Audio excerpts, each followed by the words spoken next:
Hello friends, இன்றைக்கி நம்ம தலப்பாக்கட்டி பிரியாணி வீட்டிலே எப்படி செய்கிறதுன்னு பார்க்கலாம். பாருங்கள், ஹோட்டலில் இருக்க மாதிரி அதே டேஸ்ட்டில் நம்ம வீட்டிலே செய்யலாம். இப்போ எப்படி செய்யுதுன்னு பார்க்கலாம் வாங்க. தலப்பாக்கட்டியில் நான் இன்றைக்கி சிக்கன் பிரியாணி தான் பண்ண போகிறேன். அதுக்கு தேவையான பொருட்கள்லாம் எடுத்து வச்சுருக்கேன். இப்போ இது என்னென்னு பார்த்துடலாம். 1/2 கிலோ அளவுக்கு சின்ன வெங்காயம் உரித்து வச்சுருக்கேன். இதுக்கு சின்ன வெங்காயம் தான் கண்டிப்பாக சேர்க்கணும், அப்போ தான் டேஸ்ட்டு நல்லாயிருக்கும். அதே மாதிரி பூண்டு 2 முழு பூண்டை ஃபுல்லாக உரித்து வச்சுருக்கேன். இது கூடவே என்னென்ன பொருட்கள் எடுத்து கூடவே ஒரு பெரிய துண்டு அளவுக்கு இஞ்சை ரஃபாக சாப் பண்ணி வச்சுருக்கேன். கொஞ்சமாக பட்டை, ஜாதிபத்திரி, நட்மக்குன்னு சொல்லுவோம்ல ஜாதிக்காய், அதில் ஒரு சின்ன துண்டு எடுத்து வச்சுருக்கேன். அதுக்கப்புறமா ஏலக்காய், கிராம்பு, பச்சை மிளகாய் உங்கள் காரத்துக்கு தகுந்த மாதிரி நீங்கள் சேர்த்துக்கோங்க. நல்ல காரம் சாப்பிடுவீங்க அப்படின்னா 10 மிளகாய் வரைக்கும் சேர்த்துக்கோங்க. நான் இதில் ஒரு 5-6 எடுத்திருக்கேன். இப்போ இதையும் நம்ம அரைச்சி எடுத்துக்க போகிறோம். இதில் ஃபஸ்ட் நம்ம சின்ன வெங்காயத்தை மிக்சி ஜாரில் சேர்த்து தண்ணி எதுவும் சேர்க்காம அரைச்சி எடுத்துக்கணும். அதே மாதிரியே பூண்டையும் தண்ணி சேர்க்காம அரைச்சி எடுத்துக்கோங்க. இந்த மசாலாக்களை மட்டும் அரைக்கும் போது கொஞ்சமாக தண்ணி சேர்த்து அரைச்சி எடுத்து வச்சுக்கோங்க. பாருங்க, நான் சின்ன வெங்காயத்தை நல்லா ஃபைன் பேஸ்ட்டாக அரைச்சிட்டேன். அதே மாதிரி பூண்டையும் தண்ணி சேர்க்காம மிக்சி ஜாரில் சேர்த்து அரைச்சி எடுத்து வச்சுருக்கேன். இது கூடவே நம்ம எடுத்து வச்சுருந்தா மசாலாவை கொஞ்சமாக தண்ணி சேர்த்து இந்த மாதிரி பேஸ்ட்டாக அரைச்சி வச்சுருக்கேன். சம்பா ரைஸ் தான் இதுக்கு டேஸ்ட் நல்லாயிருக்கும். நான் 1 கிலோ சீரக சம்பா ரைஸை நல்லா வாஷ் பண்ணிவிட்டு சோக் பண்ணி வச்சுருக்கேன். பிரியாணி பாட் வச்சுருக்கேன். இதில் ஒரு 4 ஸ்பூன் அளவுக்கு ஆயில் சேர்த்துக்கோங்க. கூடவே கொஞ்சமாக நான் பட்டர் சேர்த்துருக்கேன். எண்ணெய் சூடானதும் நம்ம அரைச்சி வச்சுருந்த இந்த மசாலா பேஸ்ட்டை உள்ளே சேர்த்துக்கோங்க. இதுதான் தலப்பாக்கட்டிக்கு முக்கியமான மெயின் மசாலாவே.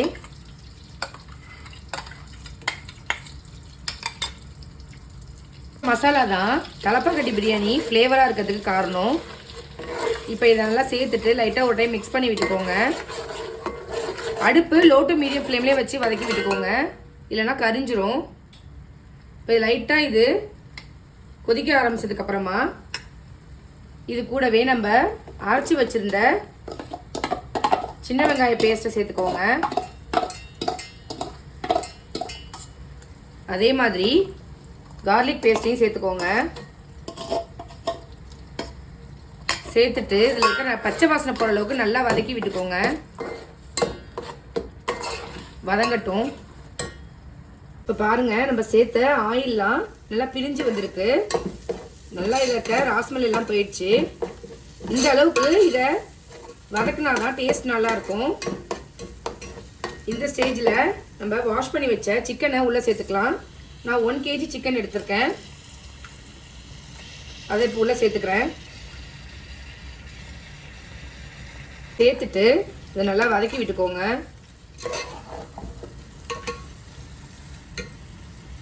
இப்போ இது கூட கொஞ்சமாக சில்லி பவுடர் சேர்த்துக்கோங்க. ஆல்ரெடி நம்ம பச்சை மிளகாய் வேறு சேர்த்துருக்கோம். உங்கள் காரத்துக்கு தகுந்த மாதிரி சேர்த்துக்கோங்க. நான் இதில் 1 ஸ்பூன் அளவுக்கு சில்லி பவுடர் சேர்த்துருக்கேன். இதை சேர்த்துட்டு நல்லா மிக்ஸ் பண்ணி விட்டுட்டு மூடி வச்சுருங்க.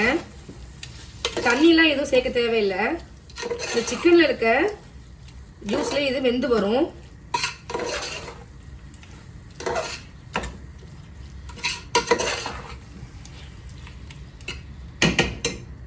இந்த சிக்கனுக்கு தேவையான அளவுக்கு உப்பு சேர்த்துக்கோங்க. நான் 1.5 ஸ்பூன் அளவுக்கு சேர்த்துருக்கேன். இப்போவே ஒரு நல்ல அரோமா வருது. இப்போ நான் க்ளோஸ் பண்ணி வச்சிடுறேன். இப்போ க்ளோஸ் பண்ணி வச்சுட்டேன். ஒரு 5 to 10 மினிட்ஸ் வந்து லோ டு மீடியம் ஹீட்லேயே இது வேகட்டும். இப்போ இது ஓரளவுக்கு வெந்து வந்துருச்சு. இது கூடவே ஒரு 2 ஸ்பூன் அளவுக்கு தயிர் சேர்த்துக்கோங்க. சேர்த்துட்டு இது நல்லா மிக்ஸ் பண்ணிவிட்டு ஒரு 5 மினிட்ஸ் வேகட்டும். க்ளோஸ் பண்ணி வைக்க வேணாம், ஓப்பன்லேயே இருந்து வேகட்டும்.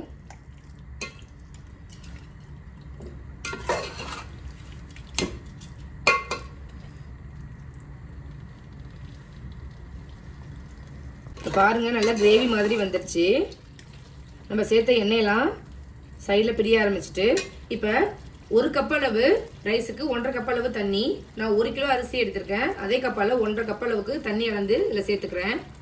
தண்ணி சேர்க்கும்போது இதில் ஆல்ரெடியே கிரேவியாக கொஞ்சமாக தண்ணி இருக்குது. அதனால் இதில் 1 கப் அளவு இருக்கிறதா தண்ணி அப்ராக்சிமேட்டாக எடுத்துக்கிட்டு மீதி அளவுக்கு நம்ம தண்ணி சேர்த்துக்கலாம். ஏன்னா இதில் கிரேவியே கொஞ்சம் தண்ணியாக தான் இருக்குது. ஸோ நான் இது 1 கப் அளவு இருக்கிறதா கணக்கு எடுத்துக்கிட்டு மீதி இதுக்கு தண்ணி சேர்த்துக்கிறேன். தண்ணி சேர்த்துட்டேன். இதை க்ளோஸ் பண்ணி வச்சுருங்க. தண்ணி நல்லா கொதிக்கட்டும். பாருங்க தண்ணி கொதிக்க ஆரம்பிச்சிட்டு இதில் ஒரு கைப்பிடி அளவுக்கு புதினாவும் கொத்தமல்லியும் சேர்த்துக்கிறேன். சேர்த்துட்டு இந்த ஸ்டேஜில் உங்களுக்கு உப்பு கரெக்டாக இருக்கான்னு செக் பண்ணிக்கோங்க. இந்த மாதிரி நம்ம தண்ணியில் அரிசி சேர்க்கும்போது தண்ணியில் உப்பு வந்து ஒரு கல் அதிகமாக இருக்கணும். அப்போ தான் அரிசி சேர்த்து வேகும் போது கரெக்டாக இருக்கும்.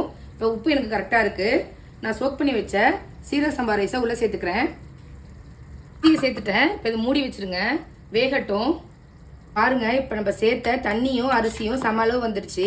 இப்போ இதை நல்லா மிக்ஸ் பண்ணி விட்டுட்டு மூடி போட்டு தம்மில் வச்சுருங்க. அடியில் நான் ஒரு தோசை தவா வச்சுருக்கேன். 20 மினிட்ஸு அப்படி தம்மில் இருக்கட்டும். பிரியாணி ரெடி ஆகிடும். பாருங்கள் 20 மினிட்ஸ் ஆகிடுச்சி. சூப்பராக தலப்பாக்கட்டி பிரியாணி ரெடி ஆகிடுச்சு. சாதம் எவ்வளோ உதிரி உதிரியாக நல்லா வெந்து வந்திருக்கு பாருங்கள். நீங்களும் இதே மாதிரி உங்கள் வீட்டில் செஞ்சு பாருங்கள். எப்படி இருக்குது அப்படிங்கிறத கமெண்ட் பண்ணுங்கள். நான் போடுற ரெசிபிஸ் எல்லாம் உங்களுக்கு பிடிச்சிருந்துச்சுன்னா நம்ம சேனலை லைக் அண்ட் ஷேர் சப்ஸ்கிரைப் பண்ண மறக்காதீங்க. தேங்க்யூ.